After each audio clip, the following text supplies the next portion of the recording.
مومن جو ہوتا ہے نا، مومن، اس کا خمیر ہی محبت سے بنایا گیا ہے۔ مشکات میں حدیث ہے، نبی پاک علیہ السلام نے فرمایا قال المؤمن معلف، فرمایا یہ جو مومن ہوتا ہے نا یہ محبت والا ہوتا ہے۔ اور حضور فرمانے لگے اس بندے میں کوئی خیر ہی نہیں، اس میں کوئی بھلائی ہی نہیں جو نہ محبت کرے اور نہ اس سے محبت کی جائے۔ مومن محبت والا ہوتا ہے، الفت والا ہوتا ہے، پیار والا ہوتا ہے، پریم والا ہوتا ہے۔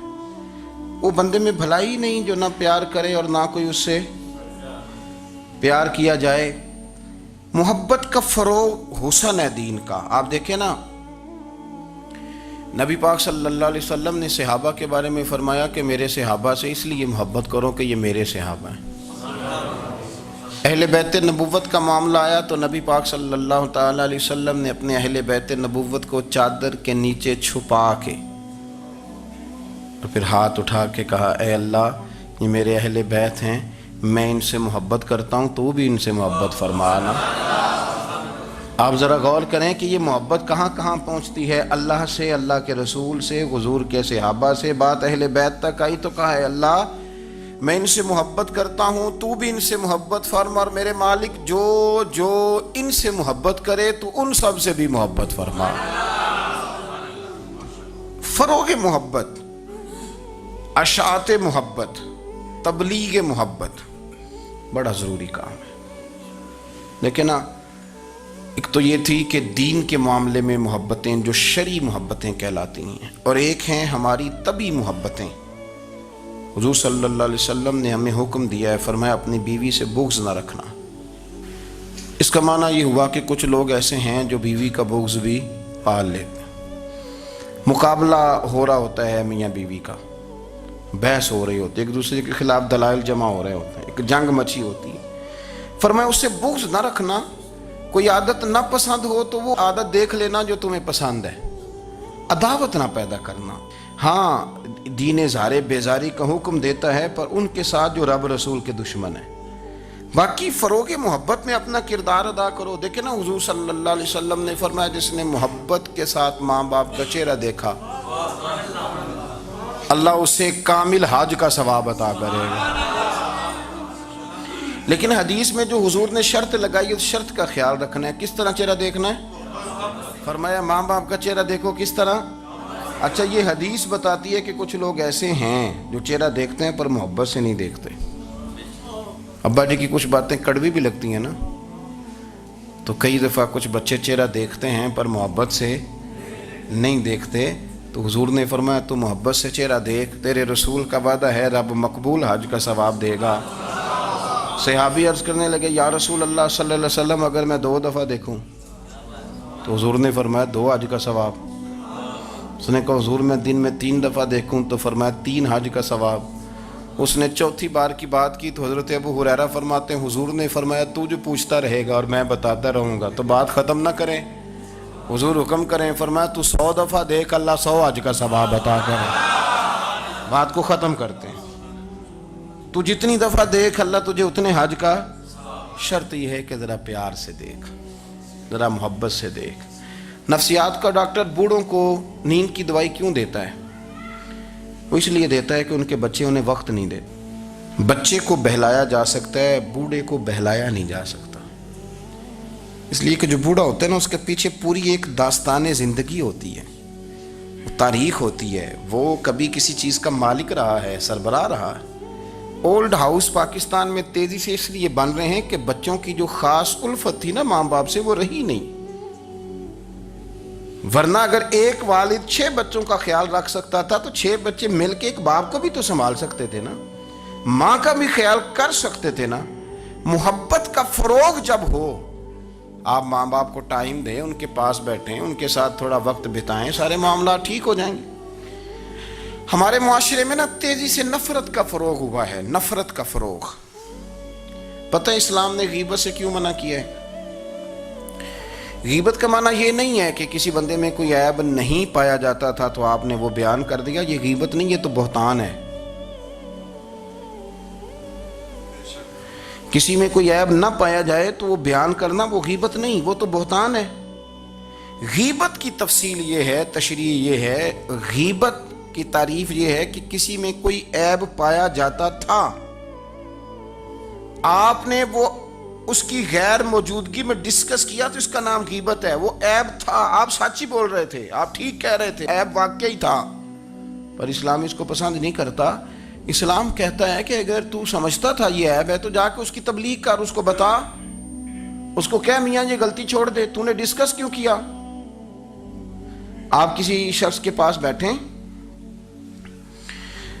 اور کسی دوسرے آدمی کی تعریف کریں، آپ کہیں کہ بڑا اچھا ہے، بڑا بامروت ہے، مہمان نواز ہے، با اخلاق ہے، وعدے کو وفا کرنے والا ہے، دیانتدار ہے، سچ بولتا ہے، آپ تعریفیں کریں۔ آپ کسی کے سامنے تعریف کریں گے نا تو بندہ کہے گا یار کسی دن ملاقات تو کرا، اور جب وہ ملے گا تو اس کی آنکھوں کے اندر ایک خاص کشش ہوگی، پیار ہوگا، ملنے کو جی چاہے گا، ایک خاص راحت ہوگی۔ یہ کب ہوگا؟ جب آپ نے کسی کی تعریف کر دی۔ لیکن اگر آپ کسی کی غیبت کریں گے، کسی کے بارے میں کہیں گے بڑا غلط ہے جی، لوٹ لیتا ہے جی، چور ہے جی، فاسق ہے جی، تو بندہ اگر کبھی مل بھی گیا تو اس سے سلام لینے کو دل۔ ہم نے پتہ کیا کیا ہے؟ تیزی کے ساتھ فروغ پایا ہے ہمارے ہاں نفرت کا ماحول، تیزی کے ساتھ فروغ پایا ہے ہم نے نا، تیزی سے۔ آپ کھول لیں، کوئی یوٹیوب کھول لیں، کوئی ایسا چینل کھول لیں، بس لڑائی ہے، فلانا فلانے سے لڑ رہا ہے، فلانا۔ مذہبی لوگوں کی میں منت کرتا ہوں کہ خدا را دین کو اس طرح کا ماحول تو نہ آپ دیں کہ لوگ کہیں کہ ان میں کوئی شے ہے ہی نہیں، فلانا فلانے کا جواب دے رہا ہے، فلانا فلانے کا، اور بازاری زبان استعمال کی جا رہی ہے۔ اور ٹھیک ہے، مسلمات جو طے تھے لوگوں نے تو ان کو بھی چھیڑنا شروع کر دیے، اور تضحیق کی جاتی ہے، لفظ اس طرح کے اختیار کیے جاتے ہیں جو ویسے ہی وزادار آدمی بولنا پسند نہیں کرتے۔ کیا آپ اپنی شکل دکھا رہے ہیں کفر کو کہ یہاں نفرت ہی نفرت ہے، اور وہ باتیں جن کو بالکل چھیڑنا نہیں چاہیے تھا ان پر بھی آپ کلام کرتے ہیں۔ آپ نے کوئی چیز نہیں چھوڑی، اس پر آپ نے بحث نہ کی ہو، الجھایا نہ ہو، میلہ لگا دیا، اللہ جانے کوئی کیا بول رہا ہے۔ دعوت دین کون دے گا؟ پیغام حق کون سنائے گا؟ فلانا فلانے کا جواب دے رہا ہے، اور پھر وہ دوسرے کا جواب دے رہا ہے، تیسرا تیسرے پہ تبصرہ کر رہا ہے، چوتھا پانچویں پہ تبصرہ کر رہا ہے۔ یہ کب تک بات ایسے چلی؟ یہی حال سیاسی لوگوں کا ہے۔ میرے ملک کا جو نوجوان اب بڑا ہو رہا ہے نا، میں بڑی ذمہ داری سے بتا رہا ہوں، وہ جیسے ہی بڑا ہوتا ہے تو وہ سمجھتا ہے میں ڈاکوؤں کے ملک میں پیدا ہوا ہوں، وہ سمجھتا ہے یہ شاید چوروں کی دھرتی ہے، وہ سمجھتا ہے شاید یہاں سب دھوکے باز ہیں۔ ہم اس طرح سے نچوڑ کے لوگوں کے دلوں میں نفرت بھری ہے، نچوڑ کے، کہ لوگ سمجھنے لگے ہیں اس ملک میں تو کوئی بندہ دیانتدار ہے ہی نہیں، کوئی بندہ اچھا ہے ہی نہیں، کوئی بندہ نیک ہے ہی نہیں۔ مذاق اڑاتے ایک صاحب میرے پاس آئے ہوئے تھے، کہنے لگے پیر صاحب 11 سال ہو گئے پولیس کی نوکری کرتا ہوں، 1 روپیہ رشوت نہیں لی۔ وہ چلا گیا، میں نے اسے تھپکی دی تو وہ نکلا ہے، تو ایک بندہ کہنے لگا سب انہیں جو ہوتے نہیں نہ سکتا۔ میں نے کہا یار تو منشی ہے اللہ کی رحمت کا، یہ میرے رسول اللہ کا دین ہے، اور قیامت تک لوگ اس پر عمل کریں گے۔ اس نے 11 سال کا ہے، وہ 40 سال بھی کہتا تو میں ماننے کو تیار ہوں۔ کیوں کچھی باتیں کرتے ہیں؟ آپ نے تو تباہی کر دی، کوئی بندہ ٹھیک نہیں بچا۔ ایسے میلہ لگا ہوا ہے، اس دھرتی کو آپ برا کہتے ہیں، اس کو چوروں کی اور ڈکیت کی اور فراڈ لوگوں کی آپ دھرتی کہتے ہیں۔ یہ وہ دھرتی ہے جس نے داتا گنج بخش علی حجویری جیسے لوگ رکھے ہوئے ہیں، یہ وہ دھرتی ہے جہاں بابا فرید جیسے لوگ بستے ہیں۔ کیا بات کرتے ہیں صاحب، یہ اتنے بزرگ ترین لوگ یہاں بستے ہیں اور آپ کیا بات کرتے ہیں؟ اور دیکھیں میں بالکل ہی غیر سیاسی اور غیر جانبدار رہتا ہوں ملکی معاملات میں، لیکن جس شخص نے پاکستان کو ایٹمی قوت بنانے کے لیے، اب تو بڑی عمارت ہو گئی ہے، غربت میں جس بندے نے کام شروع کیا تھا کہ ایٹمی طاقت بن جائے، اس نے کوئی کام کیا کہ نہیں کیا؟ آپ کو پاورفل بنایا کہ نہیں بنایا؟ کبھی تبصرہ ہوتا ہے اس پر بھی؟ ہمیں لاکھ اختلاف صحیح، ہم بھی بات کرتے ہیں مخالفت میں، لیکن تباہی نہیں اتار دی ہم نے، توہین کر کر کے، نفرت پھیلا پھیلا کے۔ اس سے پہلے جو حکومت گئی شاید اس کا سب سے بڑا مخالف میں ہوں، لیکن ایسا نہیں ہے کہ انہوں نے کوئی کام بھی ایسا نہیں جو اچھا نہ کیا ہو، ایسا نہیں ہے۔ میں ملک بھر میں سفر کرتا رہتا ہوں، میں دیکھتا ہوں بہت ساری جگہیں ایسی ہیں، بہت سارے دیہات ایسے ہیں جس میں بڑے بڑے شاندار روڈ بنائے گئے، کام کیا گیا، ان کی 99 خامیاں اپنی جگہ پر، خوبی کا بھی تو ذکر کریں۔ یہی حال اس گورنمنٹ کا ہو رہا ہے، لاٹھ لے کے لوگ ہیں، یہ بھی گندا وہ بھی گندا۔ آپ کس طرح کی بات کر رہے ہیں؟ آپ نے تو ملک کو یہ نام دے دیا ہے کہ یہاں کوئی اچھا انسان بستا ہی نہیں، مولوی ہیں تو سارے برے ہیں، پیر ہیں تو سارے برے ہیں۔ کیا بات کرتے ہیں صاحب؟ یہ میرے رسول اللہ کی قوم ہے، یہ نبی پاک کی امت ہے، اور حضور نے فرمایا میری امت کبھی گمراہی پر جمع نہیں ہوگی۔ یہ نہیں ہو سکتا سارے لوگ ہی غلط ہو جائیں، لیکن ہم نے تباہی اتار دی۔ جس کے ہاتھ میں سپیکر آتا ہے وہ سب کی پگڑیاں اچھالنا ضروری سمجھتا ہے، جس کے ہاتھ میں قلم آتا ہے وہ کہتا ہے چونکہ میں لکھ رہا ہوں تو میں اکیلا ٹھیک ہوں، باقی سارے غلط ہیں۔ محبت کو فروغ دیں، پیار کریں، اخوت کا رنگ دیکھیں۔ حاتم طائی کی بیٹی مجرم بن کے آئی تھی، مجرم بن کے، کلمہ نہیں پڑھتی تھی، اور اس کو سامنے کھڑے کر کے میرے نبی پاک نے فرمایا تیرا باپ کلمہ نہیں پڑھتا تھا پر اس میں عادتیں اچھی پائی جاتی تھیں، اس کی صفات ٹھیک تھیں۔ یعنی حضور تعریف کر رہے ہیں، نبی پاک تعریف، اور ہماری زبان گونگ ہو جاتی ہے تعریف کی دفعہ۔ ہم تو جو میری بات مان گیا وہ بندہ ٹھیک ہے، اور جس نے میری بات نہیں مانی وہ بندہ درست ہے، یہ گونگ ہو جاتا ہے ہمارا مزاج۔ اپنی زندگی میں اچھے الفاظ ادا کریں، اولیاء اللہ کے بارے میں، ان لوگوں کے بارے میں جو مسلمہ بزرگ ہیں، ہمارے امت کے مسلمہ بزرگ ہیں، ان کے بارے میں ہم ایسی کمزور باتیں کرتے ہیں جن کا سرے سے کوئی وجود نہیں، سرے سے کوئی داستان نہیں ان لوگوں کی۔ تو یاد رکھے میرے عزیز، میرے رسول کریم صلی اللہ تعالی علیہ وآلہ وسلم نے جو ہمیں دین دیا وہ محبت والا دین ہے، وہ پیار والا دین ہے، وہ اخوت والا دین ہے۔ اس میں پیار کریں گے، پیار آگے لے کے جائیں گے، پیار کو فروغ دیں گے۔ سنیں حدیث میرے نبی پاک علیہ السلام نے فرمایا قیامت کے دن رب کریم فرمائے گا کہاں ہیں وہ لوگ؟ منادی اعلان کرے گا، میدان محشر میں کوئی آدمی اعلان کر، وہ کہاں ہیں لوگ؟ اور تو کس کو ڈھونڈ رہا ہے؟ فرمایا مجھے رب نے بھیجا ہے کہ وہ بندے ڈھونڈ کے لاؤ جو دنیا میں میری رضا کے لیے ایک دوسرے سے محبت کیا کرتے ہیں۔ وہ بندے ڈھونڈ کے لاؤ۔ بندے ڈھونڈے جائیں گے۔ یا رسول اللہ رب ان کا کیا کرے گا؟ تو نبی کریم صلی اللہ علیہ وسلم فرمانے لگے رب فرمائے گا تم دنیا میں میری رضا کے لیے ایک دوسرے سے پیار کرتے تھے، آج میرے عرش کے سائے کے علاوہ سایہ کوئی نہیں، آج میں تمہیں اپنے عرش کے سائے میں جگہ عطا کروں گا۔ میری رضا کے لیے پیار کیا تم نے، میری رضا کے لیے محبت۔ خدا را تھوڑا تھوڑا لوگوں سے پیار شروع کریں۔ آپ یقین کریں وہ پولیس والے سے آپ کہیں نا کہ تو اپنا رویہ ٹھیک کر، تو کہتے تو انہیں پتہ نہیں بندے کس طرح دا ساڑھنا سلوک کرتے ہیں۔ وہ بھی مطمئن ہے، وہ کہتا ہے اگر میں گالی گلوچ کر رہا ہوں تو میں ٹھیک کر رہا ہوں۔ وہ کہتا ہے یہ لوگ لائے کیس ہیں۔ آپ دیکھ لیں، آپ سمجھ لیں چیزوں کو۔ میں نے ڈاکٹر صاحب سے کہا کہ تھوڑی سی آپ لوگوں سے شفقت کریں، غریب لوگ آتے ہیں تو کہتے ہیں مفت دوائی دیں تو یہ بیچ دیتے ہیں جا کے۔ ہر شخص نے ایک دوسرے کے خلاف کہانی بنا لی، نفرت کے لیے کوئی نہ کوئی پلان کر لیا، ہمیں باتیں مل گئیں، ہم نے داستان سرائی کر لی، ہم نے اپنے ذہن کو اکٹھا کر لیا۔ مجھے بتلاؤ نا یار، اگر رسول کریم صلی اللہ علیہ وسلم اور باقی انبیاء بھی قوموں کے بارے میں یہ سوچتے کہ یہ بڑے ظالم ہیں، یہ بڑے چور ہیں، یہ بڑے ڈکیت ہیں، یہ بڑے غاصب ہیں، یہ کافر ہیں، منافق ہیں، تو بھلا ہو سکتا تھا، لوگوں کا فائدہ ہو سکتا تھا۔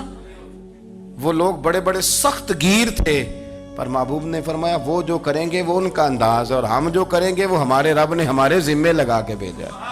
اپنی زندگی میں تلاش کریں اور پیار کریں اور اچھے لفظوں سے لوگوں کو یاد کریں اور خوبصورت لہجہ اختیار کریں اور ٹھنڈی اور اچھی باتیں کرنے کی کوشش کریں، اللہ کی رضا کے لیے، اللہ کی رضا کے لیے، اللہ کے بندوں سے پیار۔